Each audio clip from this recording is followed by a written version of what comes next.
Tout pour investir, le déchiffrage. On déchiffre l'actualité économique tous les matins, celle dont vous avez besoin pour prendre vos bonnes décisions d'investissement, d'épargne. Et le lundi, Mathias Bacchino est avec nous. Bonjour Mathias. Bonjour Lorraine. Directeur des marchés européens pour Trade Republic, en duo avec Gustave Sonden. Bonjour Gustave. Bonjour Lorraine. Cofondateur de Colbert. On reprend évidemment un petit peu la discussion sur Israël, Iran et puis un petit peu sur le pétrole. Cette situation est une véritable onde de choc. On en a déjà pas mal parlé. Mais pour nous, investisseurs particuliers, Gustave, comment faut-il absorber les éléments qu'on a à l'heure qu'il est ? C'est difficile de tout synthétiser. C'est clair que le pétrole, c'est peut-être le point de départ, ou en tout cas l'énergie. Vous avez effectivement une région qui est extrêmement concernée par la production de pétrole, mais pas que par la production. Si on regarde l'Iran de manière isolée, c'est un peu moins de 5% de la production mondiale. Donc si on se dit ça, l'onde de choc n'est pas si importante. Le vrai problème, je crois que Nicolas Do, juste avant, a commencé à en parler, c'est plutôt le transport pétrolier. Et donc, en fait, vous avez à peu près 30% de la production mondiale qui passe par le détroit d'Ormuz. Donc, si vous êtes 100% dépendant aux exportateurs du Moyen-Orient, comme l'Europe, par exemple, là, ça peut être très sensible sur le prix. C'est la moitié de la production des pays du Golfe. C'est la moitié de la production des pays du Golfe. Et par ailleurs, c'est aussi, du coup, quelque chose qui va nous toucher à géométrie variable. Ça rappelle un conflit russo-ukrainien. C'est-à-dire que vous aviez, par exemple, les États-Unis, qui étaient autosuffisants en termes d'énergie, et l'Europe complètement dépendante de la Russie. Et bien là, de la même façon, vous avez en fait les États-Unis qui sont quand même relativement indépendants en termes de production de pétrole, et l'Europe complètement dépendante des pays du Golfe. Donc là encore, en fait, on voit une onde de choc, on voit un pétrole qui va augmenter. Ça ne sera pas forcément une bonne nouvelle, y compris pour les États-Unis, puisque ça aura un impact sur l'inflation. Mais je pense que la zone géographique qui devrait être la plus impactée, si on arrivait jusque-là, et c'est loin d'être impossible, ça serait clairement l'Europe. Et on le ressent déjà, effectivement, dans les cours, donc sur les marchés financiers. Le pétrole au centre de l'attention boursière, Mathias ? Ça nous rappelle des souvenirs déjà, parce que pendant longtemps, dans la décennie 2010, l'un des premiers actifs dont on parlait, c'était le pétrole, parce que l'évolution de son prix dictait beaucoup de choses ensuite dans la croissance économique mondiale. Là, aujourd'hui, ce qu'on peut observer, c'est que malgré tout, les investisseurs semblent plutôt prendre le scénario d'un apaisement et non pas d'une escalade de ce conflit. Les grands décideurs mondiaux ont appelé à un apaisement. Donc à ce stade, il n'y a pas de raison de penser que la situation va dégénérer. En tout cas, les analystes et les investisseurs semblent penser le contraire. Le pétrole qui revient au centre des attentions, j'ajouterais que ça remet un peu de coup de projecteur sur l'importance de l'énergie nucléaire en Europe et donc dans le plan de développement allemand qui doit normalement relancer les investissements et l'économie allemande. On peut espérer qu'à un moment donné, ils reviennent sur leurs décisions anti-nucléaires pour favoriser cette énergie qui est la garante de la souveraineté européenne. Donc c'est une piqûre de rappel supplémentaire de l'importance des sujets de souveraineté en ce moment. Et donc, au-delà du secteur de la défense, qui est manifestement là très soutenu par des investissements très nombreux depuis quelques semaines et encore plus depuis quelques jours, je mettrai un petit point sur l'énergie nucléaire en Europe. C'est un enjeu essentiel et ça nous le rappelle. Voilà, pas seulement avec un angle de décarbonation, on le voit bien, ce sujet, il est encore plus important, si je puis dire, quand on rajoute cette dimension souveraineté. Gustave, peut-être pour conclure sur ce point. Non, pour votre question initiale, qui était mon commentaire sur les marchés au global, vous savez qu'il y a un indice que je regarde avec attention, qui est le VIX, qui était redescendu gentiment autour des 17. Donc en fait, on voyait que les marchés avaient complètement normalisé finalement les prises de parole de Donald Trump. On rappelle qu'il était monté à 50 sur le premier trimestre. Et là, on voit quand même que cette fois-ci, ce n'est pas une prise de parole isolée de Donald Trump et que les marchés le prennent quand même un peu plus au sérieux, ce conflit, puisqu'on a une remontée du VIX au-dessus des 20.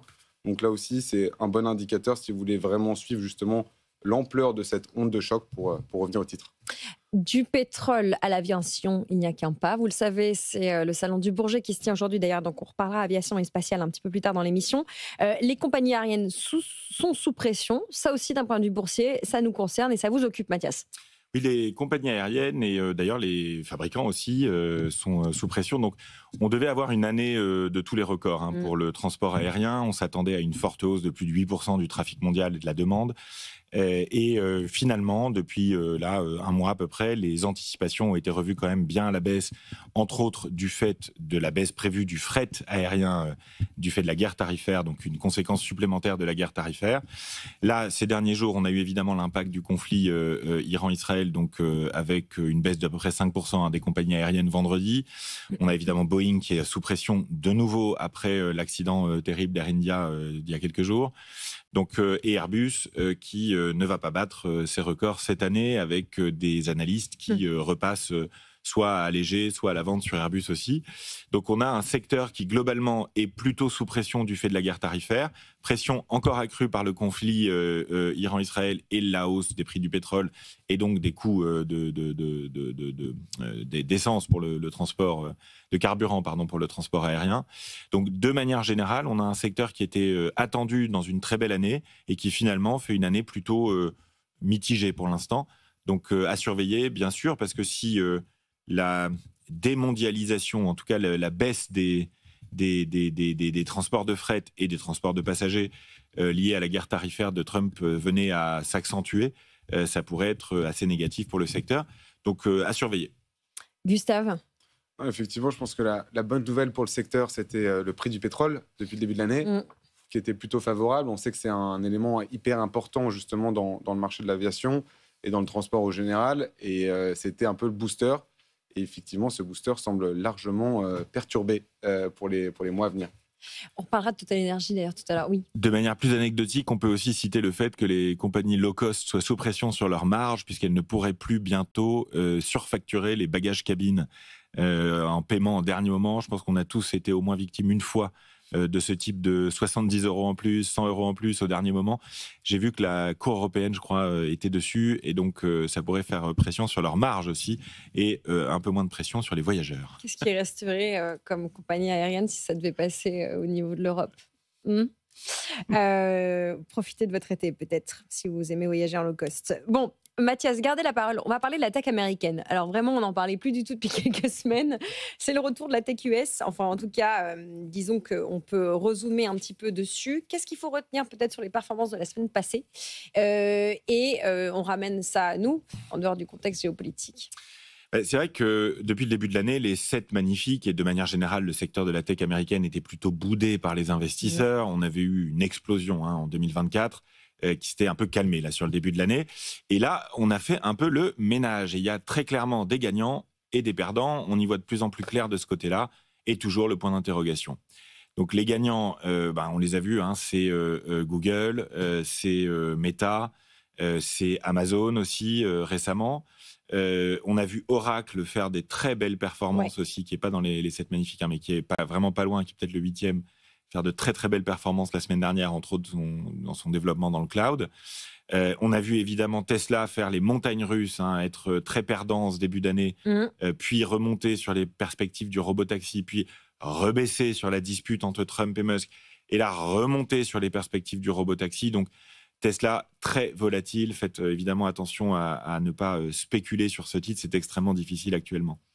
On a vu également Apple, qui est la grosse déception vraiment de 2025, même si c'était attendu quand même du côté de la marque à la pomme, avec la Siri, les annonces sur Siri qui ont beaucoup déçu. La semaine dernière, on a reperdu, je crois, 7% sur Apple. Donc on a les 7 magnifiques plutôt puissants, plutôt avec un flux de nouvelles positif et surtout de la croissance. On attend plus de 12% de croissance des résultats des 7 magnifiques, contre 8 ou 9 pour le S&P 500 au global. Donc, il y a des perspectives qui sont très positives, mais attention, c'est plus tout à fait le même niveau de magnifique en fonction de l'action dont on parle. Et Apple et Tesla sont les deux qui ont le plus inquiété, je dirais, ces derniers temps. Apple qui évolue, j'allais dire qui évolue qui évolue vendredi soir autour de $196. La tech US, on peut dire qu'on en a parlé, Gustave. On en a un peu parlé, on en a parlé aussi la semaine dernière, justement, en regardant ces top et flop de l'année. Et parmi les méga caps, évidemment, ils étaient concernés. Il y avait ces 2 catégories. Vous avez effectivement, finalement, une catégorie qui est AI, je dirais, IA, software, légère, et une catégorie plus hardware, en fait. Et on voit qu'il y a vraiment, finalement, 2 trades. Un trade IA, et si vous arrivez à le surfer, vous avez largement capté le rebond. C'est le cas des valeurs que Mathias vient de citer, c'est-à-dire Meta et Google, par exemple. C'est beaucoup moins le cas d'Apple, qui est très hardware, donc extrêmement exposé finalement aux droits de douane et aux politiques tarifaires de Donald Trump. On se souvient d'ailleurs qu'il y a un investisseur assez célèbre qui avait largement arbitré sa position sur Apple en début d'année, qui s'appelle Warren Buffett. Peut-être qu'il reviendra bientôt sur le titre, ça nous donnera un bon indicateur de la reprise. Petite anecdote quand même, parmi les tops et les flops, il y avait une valeur qui sortait justement de ce giron américain tech la semaine dernière, Lorraine, c'était Saudi Aramco. Oui, vous adorez nous en parler de Saudi Aramco. Ça m'intéresse, c'est quand même une méga cap qui n'est pas une valeur tech, et il se trouve que cette semaine, elle est quand même plutôt pertinente, puisque c'est quand même le premier pétrolier mondial. Et là, clairement, c'est une valeur qui devrait, alors on ne peut pas se réjouir des événements, mais retrouver des couleurs, effectivement, dans un schéma où le pétrole aussi est porté à la hausse par les événements tragiques qu'on vient de commenter. Saudi Aramco. Nous parlerons sans doute de Banque centrale cette semaine. D'abord à très court terme, parce qu'avec Thomas Veillet d'Investir.ch, on parlera du cocktail spécial Banque centrale.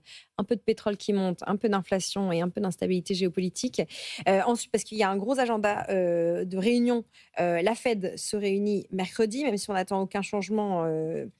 Jeudi, ce sera la Banque nationale suisse qui devrait baisser légèrement ses taux. Et puis jeudi, ce sera la Banque d'Angleterre. On déchiffrera évidemment ces différents éléments dans nos émissions. Avant que vous partiez et que vous soyez prêts pour votre semaine, Gustave et Mathias, je voudrais une petite réaction sur Luca Di Meo, qui donc va quitter Renault et qui va prendre les manettes de Kering. Là encore, on parle d'un flop depuis le début de l'année qui est Kering, qui était largement sous-performant comme son secteur, mais sous-performé largement son secteur. Je crois qu'on est autour de moins 45% sur un an, sur 12 mois. Donc c'est une valeur qui était quand même une des valeurs stars en Europe sur le cycle précédent qui a largement souffert. Et là, on fait venir un manager star, pour le coup, connu pour aussi ressusciter les belles endormies. Donc plutôt dans le secteur de l'automobile, clairement. C'est lui qui avait relancé la Fiat 500. Il a relancé plus récemment la Renault R5, que vous commencez peut-être à voir circuler dans Paris, tout électrique. Également la marque Alpine. Donc peut-être que Luca Di Meo pourra apporter son expertise justement pour relancer Kering. En tout cas, les analystes semblent plutôt enthousiasmés. On avait en préouverture un plus 5% sur Kering, sachant que l'information n'est même pas encore confirmée. Kering, on est à plus 10,28%. L'action est autour des $190. Et Renault, pour la citer, est en chute de presque 6%. Mathias, votre regard sur cette actu corporate? Déjà, ça dit que quelqu'un qui est très talentueux, manifestement, c'est le cas de Luca Di Meo, qui a enchaîné quand même plusieurs succès. Il a, comme on dit en bon français, un track record impressionnant. Quitte le secteur automobile. Ce qui nous dit aussi quelque chose des perspectives du secteur automobile européen face à une réglementation qui s'est considérablement durcie et qui ne facilite pas la vie des constructeurs automobiles européens. Ouais. Donc c'est intéressant comme signal, je dirais, de ce que ça nous dit de une star du management comme Luca Di Meo, quelqu'un qui est manifestement efficace, quitte le secteur automobile. Et à ce niveau-là de responsabilité, un transfert du secteur automobile vers le secteur du luxe, je pense que personne ne s'y attendait. Ça explique aussi le fort rebond sur Kering, parce que c'est vrai que des leaders de cette trempe-là peuvent avoir un impact déterminant sur l'avenir d'une entreprise, en fait. Donc ça va être intéressant. Et il serait intéressant aussi de comprendre la méthode Di Meo. Qu'est-ce qui fait qui marche aussi bien que ça dans un temps aussi court? Parce que si on pense à Stellantis, ça n'a pas été tout à fait la même mayonnaise ces 2 dernières années pour Stellantis. Donc et pas le même destin d'ailleurs pour son dirigeant. Ces histoires de dirigeants du CAC 40 qui passent d'une entreprise à une autre aussi, c'est fascinant. Ça donne aussi de quoi discuter sur la qualité managériale de certains de nos dirigeants, ou en tout cas comment ils peuvent être courtisés et convoités d'une entreprise à l'autre. On suivra évidemment cette saga, si vous me permettez ce mot. Merci beaucoup à tous les deux. Mathias Bacchino de Trade Republic, Gustave Sonden de Colbert. On vous retrouve en podcast et en replay d'ici quelques minutes. Le déchiffrage, c'est tous les jours pour vous accompagner dans votre vie d'investisseur et d'investisseuse particulier.